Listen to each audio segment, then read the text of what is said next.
Vanessa the Spider. By the time the people in Renfield started calling her Vanessa the Spider, she had already been living in the attic above Marlowe's apothecary for 3 winters. She did not always answer to that name. Once, she had a proper one, given to her on a summer afternoon when she still wore ribbons and did not know how to keep secrets. Names had a way of changing when you learned to move without being noticed. Vanessa was small in the way people say small when they mean something fragile, but her hands were clever and steady. She mended watch springs, braided fishing lines, and stitched silkbacks into dolls that never unstitched themselves. Her hair smelt faintly of lavender and solder. Her neighbors in the market said she had eyes like wet coal and a laugh that surprised you when it came quick and bright, then gone. What made Vanessa a story, though, wasn't how she fixed things. It was the way she could listen.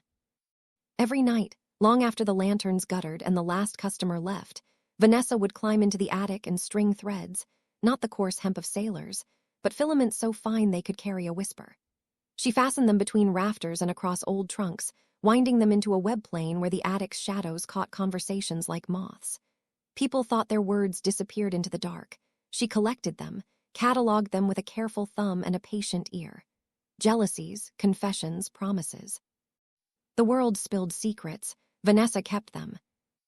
At first she listened because it was lonely work and the attic was warm. Then she listened because she liked the patterns the words made. Names repeated. A certain cadence when someone lied.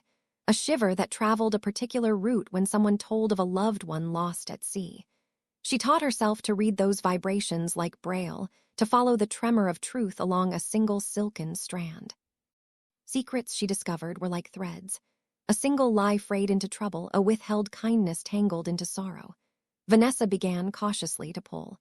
A slackened stitch here, a dropped note found its way into a pocket. A whispered apology nudged under a door and left on a windowsill. Nothing dramatic, no forcing of fate, just little adjustments. A nudge so that a truth might reach the right ear, a tie so 2 people might find a common starting place. The town called it coincidence. She called it mending. Word spread in forms that never reached Vanessa. Rumors of a woman who could make lost letters arrive, of a silent helper who patched more than cloth. The people who benefited smiled and left flowers on Marlowe's counter. The ones who lost out felt the world tilt and named some mysterious hand in the dark.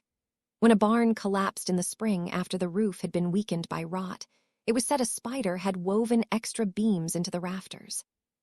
When the mayor found the courage to publish a long-dreaded apology, people swore someone had slipped his hand a scrap of paper in the night. There was a price. Threads, even those of kindness, require something to hold them. Vanessa's listening thinned her in ways the town did not see. She found herself awake with other people's grief pressing at her ribs, breathless with fears not her own. She took on a cold that wasn't hers and learned to hide it in a box of lavender sachets. Being a keeper of secrets also meant carrying them, and some were heavy. One autumn, a child named Aline went missing. The town searched with lanterns and hounds.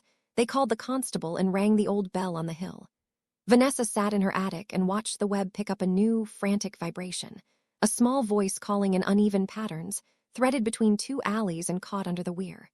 She followed the line with her fingers, and her stomach dropped as it led to the old aqueduct near the marshes, a place of reeds and slick stones. She could have gone with a torch like anyone else, but she had learned other ways. Vanessa climbed down on a string spun across the town, the filament humming with the child's fear. The air smelled of cold iron and wet peat. She listened for the cadence of Aline's voice. There, under a fallen beam, the girl curled like a bird with a snap of the spine. Her ankle was twisted. She was too frightened to cry. Vanessa wrapped a slender skein of silk around the child's shoulders and tugged, not to lift, but to steady. She whispered into the thread the first lie that came to mind, a safe, small falsehood that would calm the child. The marsh is full of friendly frogs who will sing you home. The web thrummed and carried the promise like a lullaby. Aline smiled at the idea of frogs and found the courage to climb.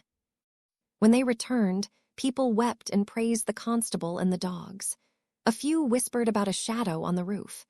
Vanessa went back to her attic and tied a new knot in the web, feeling, for once, like she had given more than she took. The gratitude did not change the way secrets worked. After the rescue, someone in town decided it was useful to know the private conversations of rivals.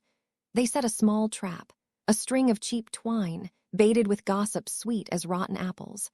The trap snapped open like a jaw when it caught a thread, and the person who laid it smiled, until the night the trap ripped down a neighbor's house of cards. Lies propagated quickly. Vanessa watched the damage and understood that threads could be used to bind and to break. So she changed tactics. She wove protections into her work, a loop that would fray if pulled too hard, a knot that would reveal its maker should it be cut. She started teaching the townsfolk how to mend their own frayed edges. "Mending is not mine alone," she told them when they came with questions. "A web needs all its makers." Years passed. Children grew and told the tale of Vanessa the Spider like you tell a fairy tale, half warning, half benediction. They left lanterns near the apothecary on cold nights. Sometimes a glove or a spool of silk would appear on her doorstep as thanks. Vanessa, meanwhile, grew older in a way that made her hands gentler and the attic quieter. The threads she'd spun over the years hummed with the town's history, a tapestry of small mercies and missed chances. When she finally sat by a window and let the sun warm her shoulders, she thought of the proper name she'd been given once. She smiled, because names shift and settle in the same way a web does, taut at first, then relaxed until it holds what matters. People still whispered of Vanessa the Spider, and some still said it with fear. Most said it with a kind of affection.